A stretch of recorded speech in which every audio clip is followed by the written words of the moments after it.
Auzubillahi minash-shaytanir-rajim. Bismillahir-rahmanir-rahim. Assalamu alaikum viewers. I am Zainab Rashid and welcome to my channel. Students, आज हम zoo 503 का जो topic discuss करेंगे that is forces in time and space. ठीक है, forces in time and space का मतलब है कि the study of forces, how जो ऑर्गेनिज्म है वो इवॉल्व होते हैं ओवर टाइम एंड चेंज करते हैं अर्थ की कंपोजिशन को और इसके ऊपर जो रहने वाली डाइवर्सिटी है ऑर्गेनिजम्स की उनको, तो वो हम डिस्कस करेंगे. Forces in time and space, the earth जो है बेसिकली टाइम अगर इसका देखें हम जियोलॉजिकल टाइम और पास्ट में जाएँ तो अर्थ बहुत ज़्यादा ओल्ड है और the distribution of continents and oceans has change readily over time. इसमें क्या हुआ है, मुख्तलिफ कॉन्टिनेंट से बरसगीर जो है वो आबाद हुए, आते गए, फिर वो तबाह हुए, फिर उससे न्यू बनते गए, तो और उससे न्यू जो है समंदर और सी जो है वो भी ओरिजिनेट हुए और टाइम पास होता गया और इसमें तब्दीलियाँ आती गई. पास्ट की तारीफ़ क्या होती है? पास्ट बेसिकली हम किसे कहते हैं, history of life into A relatively short span of time. ठीक है, लाइफ की जो हिस्ट्री है वो किसी थोड़े से टाइम में जो एग्जिस्ट हुई है उसको हम क्या करते हैं, पास्ट कहते हैं as compare to today life. ठीक है, लाइफ ऑन अर्थ में क्या है, evolving for up to 4 billion years ago. ठीक है, जो लाइफ ज़मीन पर एग्जिस्ट हुई है वो कितने ईयर्स पहले हुई है, 4 बिलियन ईयर्स. और ये आपने MCQs भी याद रखना है. Complex story of forces group, यानी डिफरेंट ऑर्गेनिज्म से बहुत ज़्यादा ऑर्गेनिज्म की डाइवर्सिटी थी, स्पीशीज़ थी जिनके मुख्तलिफ फोर्सेस के ग्रुप को हमने स्टडी किया है, तो वो हमारे पास एक कम्प्लेक्स स्टोरी की फॉर्म में है. कमिंग एंड गोइंग, या न्यू फोर्सेस जो हैं वो दरियाफ्त होते हैं, ओल्ड जो है वो हिस्ट्री का हिस्सा बनते जाते हैं. कॉन्टिनेंट जो होते हैं वो मूव करते रहते हैं फ्राम प्लेस टू प्लेस. ठीक है, उनमें चेंजिंग आती रहती है, एक जगह से वो दूसरी जगह मूव होते रहते हैं नेचुरल डिसास्टर से और स्पीशीज़ की डाइवर्सिटी से. तो यहाँ पर है how to study forces in time and space. सबसे पहले तो हम क्या करते हैं, जियोग्राफिक और टेम्पोरल फ्रेमवर्क जो होते हैं वो डेवलप कर रहते हैं. ठीक है, जियोग्राफिक हदूद कायम करते हैं, कुछ टेम्पोरल जो होते हैं फ्रेमवर्क जो होते हैं वो हम क्या करते हैं, डिस्कस करते हैं, जिसकी बदौलत हमें आसानी हो जाती है कि स्टडी को हम टाइम और स्पेस के हवाले से रिलेट करते हुए स्टडी कर सकें.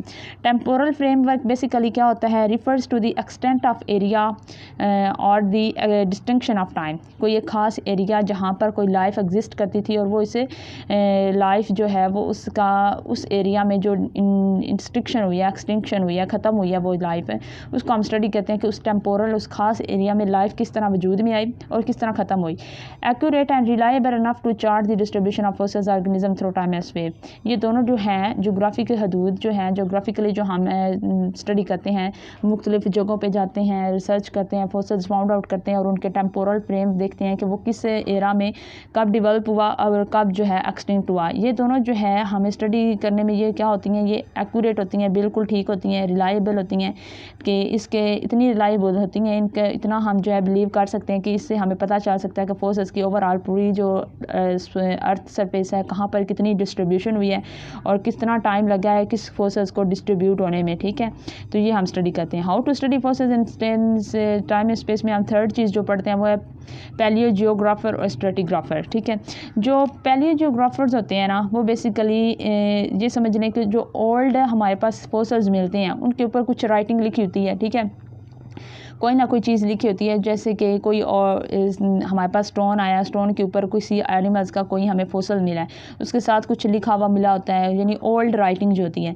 ओल्ड राइटिंग को पढ़ कर और उसको न्यू रीडेबल राइटिंग में बनाने वाले जो लोग होते हैं उन्हें हम बोलते हैं पैलियो जियोग्राफर. ठीक है, पैलियो जियोग्राफर कौन होते हैं, who can study historical writing system, study of ancient and medical जो हैंड राइटिंग होती है और उससे हम जो पैलियोग्राफर होते हैं उससे बनाते हैं, making them available to read and accessible और समझने के काबिल जो होती है फिर हमारे पास वो लेके आते हैं. स्ट्रेटिग्राफर्स भी क्या होते हैं, स्ट्रेटिग्राफर्स बेसिकली होता है टू स्टडी दी, ठीक है, कंपोजिशन ऑफ रॉक स्ट्रेटा. ठीक है, over all the earth surface. ठीक है, जो भी हमारे पास रॉक की स्ट्रेटा है, रॉक स्ट्रेटा क्या होता है, बेसिकली ढेर सारी रॉक्स होती हैं, उनकी लेयर्स बनी होती है जिसे हम कहते हैं रॉक स्ट्रेटा. उन लेयर्स को स्टडी करना, उनकी कंपोजिशन को स्टडी करना, उसको ही हम क्या कहते हैं, स्ट्रेटिग्राफी.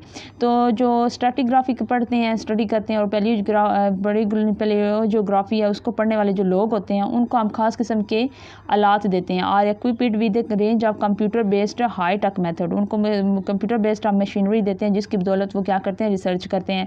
नेक्स्ट है मॉडल्स, फिर वो जो मॉडल्स बनाते हैं रिसर्च करके वो क्या करते हैं, डिस्क्राइब करते हैं the distribution of continents, oceans and their biotas throughout the geological time.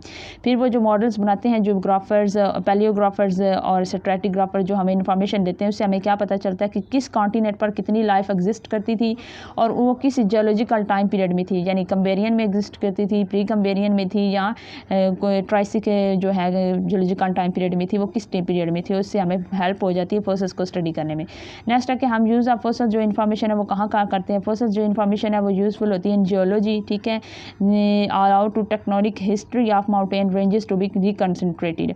Tectonic history किसे हम बोलते हैं, बेसिकली ये साइंटिफिक स्टडी होती है ऑफ डिफॉर्मेशन ऑफ रॉक्स, ठीक है, ये जो ज़मीन के ऊपर रॉक्स बनती हैं और फिर टूटती हैं, इनके अंदर जो डिफॉर्मेशन आती है ना उनको हम कहते हैं टेक्टोनिक हिस्ट्री ऑफ माउंटेन, ठीक है। उसमें क्या होता है, डिफरेंट माउंटेन्स जो होती हैं जिनका जो पोजीशन सेम होती है वो एक दूसरे के ऊपर क्या होती हैं, ओवरलैप होती हैं और न्यू जो होती है बनाती हैं रॉक्स और न्यू माउंटेन बनाती हैं। उससे हमें टेक्टोनिक हिस्ट्री पता चलती है और हमें पता चलता है कि माउंटेन के अंदर कितनी डिफॉर्मेशन आई है, कितना न्यू माउंटेन जो है वो डेवलप हुआ है।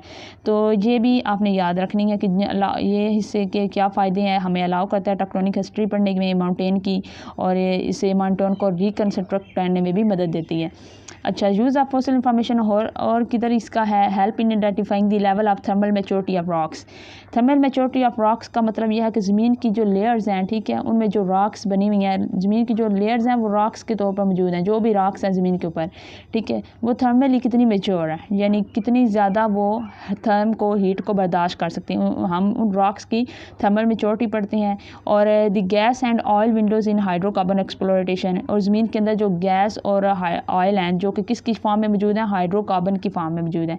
फोसिल्स फॉल्स जो हैं उनकी हमें बताता है, कंपोजिशन बताता है, उनकी एक्सप्लोरेशन बताता है कि ये किस तरह स्टडी करनी है। तो मैं अभी आपको कुछ रॉक्स जहाँ पे स्ट्रेटोग्राफी की रॉक्स दिखाती हूँ। ये है हमारे पास स्ट्रैटिग्राफी। ये देखिए ज़मीन की इस तरह लेयर्स जो बनी होती हैं इन्हें हम बोलते हैं स्ट्रैटिग्राफी बोलते हैं इनको हम।